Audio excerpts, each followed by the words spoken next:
अस्सलाम वालेकुम dear students. पिछले लेसन क्लास में हमने रिस्पायरेशन के बारे में बात की थी और हमने रिस्पायरेशन, ब्रीथिंग और गैसियस एक्सचेंज में डिफरेंस की थी। डियर स्टूडेंट्स, हमारा आज का टॉपिक है प्रॉपर्टीज ऑफ रिस्पायरेटरी सरफेसेस।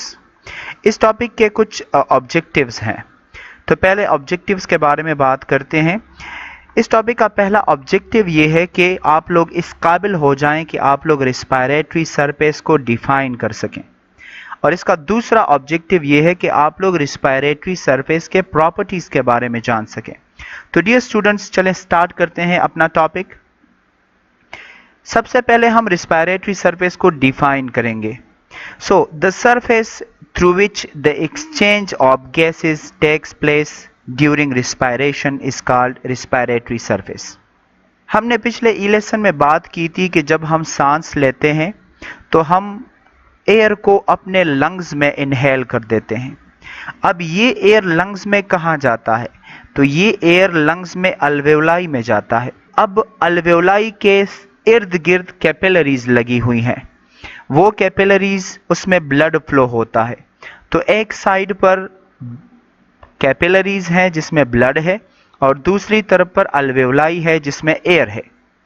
तो अल्वेओलाई और ब्लड के बीच का जो सरफेस है, इसके जरिए एक्सचेंज ऑफ गैसेस होगा। तो ये सरफेस जो है ये रिस्पायरेटरी सरफेस कहलाता है। अब जो टेरेस्ट्रियल एनिमल्स हैं, जो ज़मीन पर रहने वाले जानवर हैं, जानदार हैं, जिस तरह हम हैं या दूसरे जानवर हैं, इनमें respiratory surface alveolar walls in lungs में मौजूद अल्वेओलाई के वॉल्स जो हैं ये रिस्पायरेटरी सरफेस हैं। और जो फिश होते हैं या और एक्वेटिक एनिमल्स हैं, आबी जानवर हैं, आबी जानदार हैं, उनमें रिस्पायरेटरी सरफेस उनके गिल्स का एपिथेलियम होता है। उनके ज़रिए वो पानी से डिज़ोल्व ऑक्सीजन लेते हैं और पानी को कार्बन डाइऑक्साइड प्रोवाइड करते हैं। अब हम रिस्पायरेटरी सरफेस के प्रॉपर्टीज़ के बारे में बात करते हैं। So for effective diffusion, the respiratory surface must have the following properties. अगर हम चाहते हैं कि हम रिस्पायरेटरी सरफेस के थ्रू एक बेहतरीन डिफ्यूजन करें, डिफ्यूजन के ज़रिए बहुत ज़्यादा गैसेस एक्सचेंज हो, तो हमें चाहिए कि हमारे रिस्पायरेटरी सरफेस के ये मंदरजैल खसूसियात हों। पहला खसूसियत ये है कि the respiratory surface must be permeable to pass the gases. ये जो सरफेस है जिसके ज़रिए गैसेस का एक्सचेंज हो रहा है, ये सरफेस परमिएबल होना चाहिए। अगर ये परमिएबल नहीं होगा तो इसके ज़रिए गैसेस का एक्सचेंज मुश्किल से होगा। तो अगर हम बेहतरीन गैसियस एक्सचेंज चाहते हो तो हमें एक ऐसा रिस्पायरेटरी सरफेस चाहिए जो परमिएबल हो, जो शफाफ हो। तो पहला खसूसियत जो है, पहली प्रॉपर्टी, वो रिस्पायरेटरी सरफेस की क्या हुई? परमिएबिलिटी। दूसरी जो प्रॉपर्टी है रिस्पायरेटरी सरफेस की, वो ये है कि the respiratory surface must B thin. ये पतला होना चाहिए। कितना पतला होना चाहिए? 1 मिलीमीटर और लेस। इसकी मोटाई जो है ये 1 मिलीमीटर होनी चाहिए या 1 मिलीमीटर से कम। अगर हम इफेक्टिव डिफ्यूजन चाहते हैं, इफेक्टिव डिफ्यूजन के लिए रिस्पायरेटरी सरफेस का 1 मिलीमीटर या 1 मिलीमीटर से कम डायमीटर रखना ज़रूरी है। दो प्रॉपर्टीज़ हमने पढ़े रिस्पायरेटरी सरफेसेस के। एक, रिस्पायरेटरी सरफेस की प्रॉपर्टी परमिएबिलिटी होनी चाहिए, और दूसरी प्रॉपर्टी जो है वो उसका पतला होना ज़रूरी है 1 मिलीमीटर तक। तीसरी जो प्रॉपर्टी है रिस्पायरेटरी सरफेस की, वो ये है कि the respiratory surface should possess a large surface area to exchange a large amount of gases according to the organism's need. जितना बड़ा ऑर्गेनिज्म का जिस्म होगा उसी के मुताबिक उसे तवानाई की ज़रूरत होगी। अब जितनी ज़्यादा तवानाई उसे चाहिए उतना ही ज़्यादा फूड का ब्रेक डाउन ज़रूरी है। तो जितना ज़्यादा फूड की ब्रेक डाउन चाहिए होगी उसके लिए ज़्यादा ऑक्सीजन की ज़रूरत होती है। तो जब हमें ज़्यादा ऑक्सीजन चाहिए तो उसके लिए लार्ज सरफेस एरिया चाहिए। तो हमें ये बात पता है कि हमारे दोनों लंग्स में तकरीबन 700 मिलियन से ज़्यादा अल्वेओलाई हैं। तो ये 700 मिलियन से ज़्यादा अल्वेओलाई, इनके सरफेसेस को अगर हम इकट्ठा करें तो ये काफ़ी बड़ा सरफेस है। तो इतने बड़े सरफेस के ज़रिए काफ़ी ज़्यादा गैसेस एक्सचेंज होंगी। अब हम चौथी प्रॉपर्टी की तरफ आते हैं। It should have a better blood supply. हमें पता है कि हम एटमॉस्फेयर से जब हवा इनहेल करते हैं तो ये हवा हमारे लंग्स में जाती है। अब इस हवा में मौजूद ऑक्सीजन को हमारे टिश्यूज तक पहुंचाना ये हमारे ब्लड का काम है। ब्लड में मौजूद आरबीसी और आरबीसी में मौजूद हेमोग्लोबिन जो ऑक्सीजन के साथ बॉन्ड बनाने की टेंडेंसी रखता है।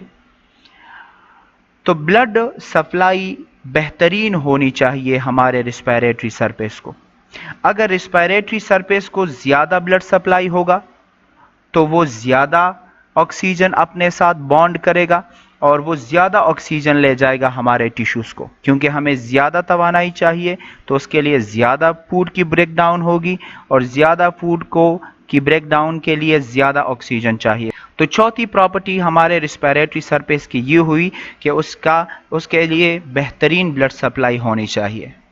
और पांचवी और आखिरी प्रॉपर्टी हमारे रिस्पायरेटरी सरफेस की ये होनी चाहिए, there should be good ventilation mechanism to provide enough oxygen and remove carbon dioxide।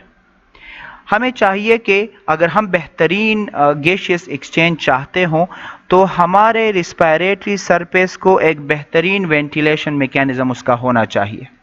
तो हमें पता है कि हम एटमॉस्फेयर से एयर लेते हैं, तो एटमॉस्फेयर से एयर हम नोज़ के ज़रिए लेते हैं। अब नोज़ के कैविटी को नेज़ल कैविटी कहते हैं। वो नेज़ल कैविटी खुलती है पेरिंग्स में, पेरिंग्स खुलता है लेरिंग्स में, लेरिंग्स खुलता है फिर ट्रेकिया में, और ट्रेकिया खुलता है ब्रोंकाई में, और ब्रोंकाई खुलता है ब्रोंक्यूल्स में, और ब्रोंक्यूल्स डायरेक्टली ओपन है अल्वेओलाई को। तो ये जो बाहर माहौल में जो एयर है ये डायरेक्टली हमारे अल्वेओलाई तक पहुंचता है, और अल्वेओलाई में मौजूद कार्बन डाइऑक्साइड डायरेक्टली हमारे एटमॉस्फेयर को आता है। तो हमारे रिस्पायरेटरी सरफेस को एक बेहतरीन वेंटिलेशन मैकेनिज्म प्रोवाइड है। आप लोग इस तस्वीर में देखें, यहाँ पर आप लोगों को एक अल्वेओलाई दिखाई दे रही है। मैं आप लोगों को इसे हाईलाइट करके दिखाता हूँ। ये जो ब्लू कलर के वेसल्स दिखाई दे रहे हैं इसमें डीऑक्सीजनेटेड ब्लड है, और ये जो रेड कलर के वेसल्स दिखाई दे रहे हैं इसमें ऑक्सीजनेटेड ब्लड है। तो जब डीऑक्सीजनेटेड ब्लड हमारे अल्वेओलाई को आता है तो ये अपने साथ बहुत ज़्यादा कार्बन डाइऑक्साइड लाता है, और जब हम सांस लेते हैं तो हम अपने अल्वेओलाई के अंदर ऑक्सीजन को भरते हैं, हवा को भरते हैं। अब यहाँ पर गैसियस एक्सचेंज होगा, तो गैसियस एक्सचेंज के लिए हम नेक्स्ट तस्वीर लेते हैं। यहाँ देखें, इस साइड पर आप लोगों को कैपिलरी एंडोथेलियम दिखाई दे रहा है, यानी ये हमारे कैपिलरी का वॉल है, और इस साइड पर हमें अल्वेओलर एपिथेलियम दिखाई दे रहा है, यानी ये हमारे अल्वेओलाई का वॉल है। तो कैपिलरी का वॉल और अल्वेओलाई का वॉल दोनों को हम कंबाइंडली रिस्पायरेटरी सरफेस कहते हैं। कैपिलरी एंडोथेलियम के ऊपर फिर कैपिलरी के साथ बेसमेंट मेम्ब्रेन है, उसके बाद फिर इंटरस्टिशियल स्पेस है, उसके बाद फिर अल्वेओलाई के वॉल का सबसे आउटर मोस्ट लेयर है अल्वेओलर एपिथेलियम, फिर उसके अंदर मौजूद है फ्लूइड लेयर, और फिर उसके अंदर मौजूद है सरफेक्टेंट। तो ये 5 लेयर्स मिलकर रिस्पायरेटरी सरफेस बनाते हैं। सरफेक्टेंट क्या है?